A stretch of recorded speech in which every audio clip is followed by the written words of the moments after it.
প্রিয় শিক্ষার্থী বন্ধুরা আসসালামু আলাইকুম। স্বাগতম জানাচ্ছি বাংলাদেশ শিক্ষা বার্তা নতুন একটি ভিডিওতে।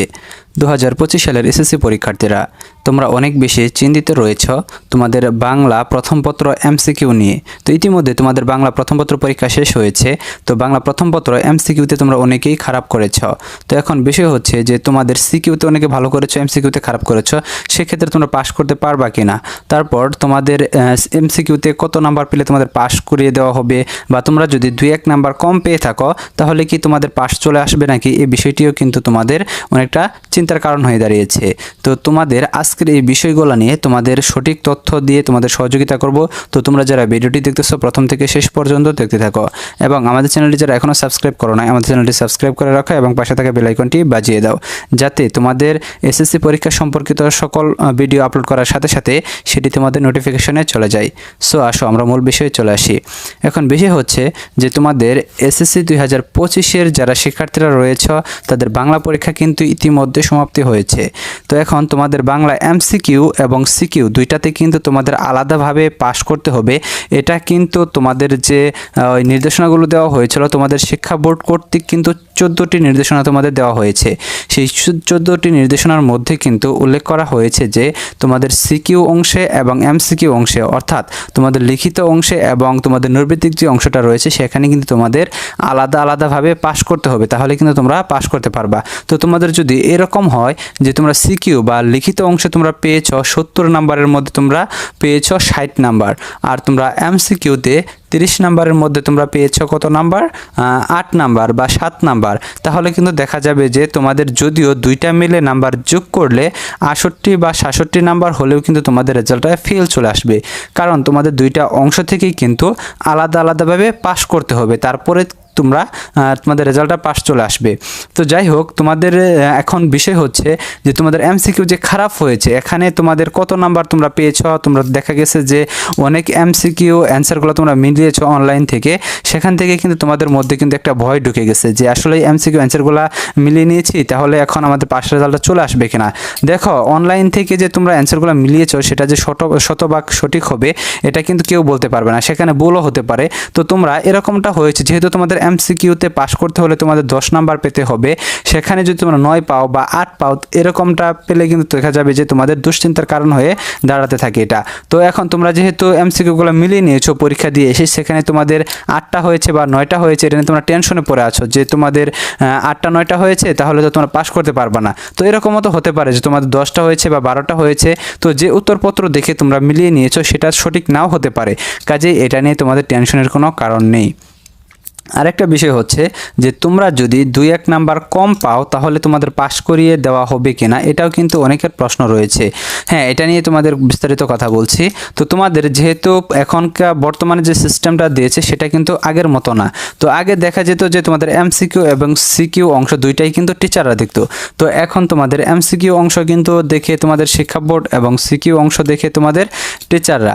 তো সেহেতু শিক্ষার্থীদের যেহেতু সিকিউ অংশ টিচাররা দেখে, সেখানে সিকিউ অংশে কিন্তু টিচাররা কিন্তু তোমাদের 2-1 নাম্বার দিয়ে কিন্তু পাস করে দিতে পারে, বা তোমাদের 2-1 নাম্বারের জন্য যদি A+ না পাও তাহলে এটা A+ পাই দিতে পারে।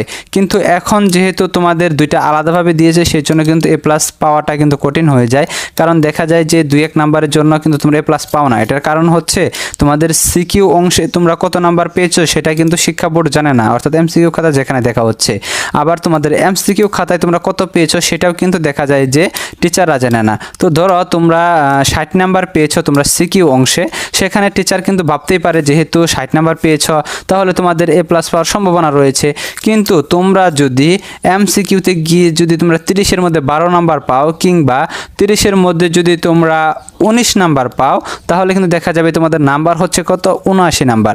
সেখানে কিন্তু তোমরা 1 নাম্বারের জন্য A+ পাচ্ছ না, কিন্তু টিচার তো জানে না যে তোমরা এমসিকিউতে কত পেয়েছো। এজন্যই রেজাল্টে দেখা যায় যে 79 নাম্বার পেয়েও কিন্তু তাদের A+ দেওয়া হয়নি। এটার কারণ হচ্ছে একমাত্র এটা নিয়ে তোমাদের স্টুডেন্টদের অনেক প্রকার দেখা যায় যে অভিযোগ থাকে যে 79 নাম্বার পেয়েছি, 1 নাম্বার বাড়িয়ে 80 নাম্বার দিলে সমস্যা কী হতো। এখানে আসলে এই কারণটা হচ্ছে এটা। আরেকটা বিষয় হচ্ছে যে তোমাদের তোমাদের যদি ফেল নাম্বার চলে আসে তাহলে কিন্তু টিচাররা সেটা বাড়িয়ে দিতে পারবে সিকিউ অংশে, কারণ সেটা টিচাররা কিন্তু ঠিকই বুঝতে পারবে। যেহেতু তোমাদের 70 নাম্বারের মধ্যে পরীক্ষা, তো তোমাদের 22 নাম্বার বা 23 নাম্বার যদি 5 নাম্বার হয়ে থাকে, ধরো 23 নাম্বার, তাহলে 23 নাম্বার যদি 5 নাম্বার হয়ে থাকে, সেখানে কিন্তু তোমরা যদি 20 পাও বা 21 পাও, 22 নাম্বার পাও, তাহলে কিন্তু টিচাররা বুঝতে পারবে যে 2-1 নাম্বারের জন্য এই স্টুডেন্টটা ফেল চলে আসতেছে।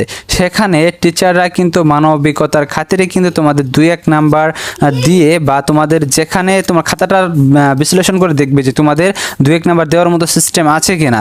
যদি থাকে সেখানে কিন্তু টিচার অবশ্যই 2-1 নাম্বার বাড়িয়ে দিয়ে তোমাদের পাস করিয়ে দিবে। কিন্তু এমসিকিউ এর ক্ষেত্রে কিন্তু আসলে বিষয়টা হচ্ছে ভিন্নটা। এমসিকিউ এর ক্ষেত্রে কিন্তু শিক্ষার্থীরা কিন্তু ওইভাবে পাস করতে পারবে না, কারণ এমসিকিউতে কিন্তু তোমাদের খাতাটা দেখে থাকে ওএমআর মেশিনের মাধ্যমে, আর ওএমআর মেশিনের মাধ্যমে খাতা দেখার কারণে তোমাদের শিক্ষার্থীরা কিন্তু তোমরা এই সুবিধাটা কিন্তু তোমরা পাচ্ছ না। তোমাদের পাস করিয়ে দেওয়ার যে সুযোগটা সেটা কিন্তু থাকছে না। তো তোমাদের 10 নম্বরে যেহেতু পাস, এখানে যদি তোমরা 9 নাম্বার পাও, তাহলে কিন্তু তোমাদের 1 নাম্বার বাড়িয়ে দিয়ে পাস করিয়ে দেওয়ার কোনো সিস্টেম নেই। কাজেই তোমরা যারা এমসিকিউতে খারাপ করেছো রেজাল্ট, বা তোমাদের 2-3টা এমসিকিউ হয়েছে, এরকমও রয়েছে অনেক স্টুডেন্ট, তো তোমাদের কিন্তু আসলেই পাস চলে আসার সম্ভাবনা নেই। কারণ তোমরা যদি 2-3টা এমসিকিউ যদি তোমাদের কারেক্ট হয়ে থাকে, তাহলে তোমাদের কোনোভাবেই পাস আসবে না। আর 2-1 নাম্বার যদি কম পেয়ে থাকো এমসিকিউতে, তাহলে কিন্তু তোমাদের 5 নাম্বার আসবে না, এটা কিন্তু তোমরা শিওর থাকো। আরেকটা বিষয় হচ্ছে, তোমরা যেহেতু তোমাদের এমসিকিউ প্রশ্নটা মিলিয়ে নিয়েছ বিভিন্ন অনলাইন মাধ্যমে বা বিভিন্ন ফেসবুক গ্রুপগুলোতে, যেহেতু তোমাদের অ্যান্সার কারেক্ট করে দেওয়া হচ্ছে, সেখান থেকে মিলিয়ে দেখতে পাচ্ছ যে তোমরা 10 পাওনি, তোমরা 8 পেয়েছো বা 9 পেয়েছো। তারপর কিন্তু তোমরা চিন্তায় পড়ে গেছো যে আমরা 8 পেয়েছি, 9 পেয়েছি, তাহলে তো আমাদের এমসিকিউতে 5 নাম্বার আসলো না, আমাদের লিখিত যথেষ্ট ভালো হয়েছে, তাও আমরা পাস করতে পারবো না। এটা টেনশন করার কোনো কারণ নেই, কারণ তোমরা যে খাতাটা দেখে মিলিয়েছো সেই খাতাটা যে 100% সঠিক তার কোনো গ্যারান্টি নেই। সেখানে তোমাদের 30টা এমসিকিউ এর মধ্যে 10টা ভুল হতে পারে, তারপরে 15টা ভুল হতে পারে, 12টা ভুল হতে পারে, 5টা ভুল হতে পারে। সব কয়টি যে সঠিক রয়েছে এটার কিন্তু কোনো নিশ্চয়তা নেই। কাজেই তোমরা ওইটা দেখে তোমাদের যে চিন্তা ভাবনা যে তোমাদের পরীক্ষা খারাপ হয়েছে, পরীক্ষার রেজাল্ট ফেল চলে আসবে, এটা ভাবার কোনো কারণ নেই। তোমাদের পরবর্তী যে পরীক্ষাগুলো রয়েছে সেই পরীক্ষাগুলি তোমরা ভালোভাবে দেওয়ার চেষ্টা করো, সেই পরীক্ষাগুলোর জন্য তোমরা ভালোভাবে প্রিপারেশন নিতে শুরু করো। কারণ তোমাদের কিন্তু অবশ্যই মনে রাখতে হবে যে যেসব অ্যান্সার শিটগুলো তোমাদের চলে এসেছে অনলাইনে, সেগুলো কিন্তু 100% সঠিক নয়।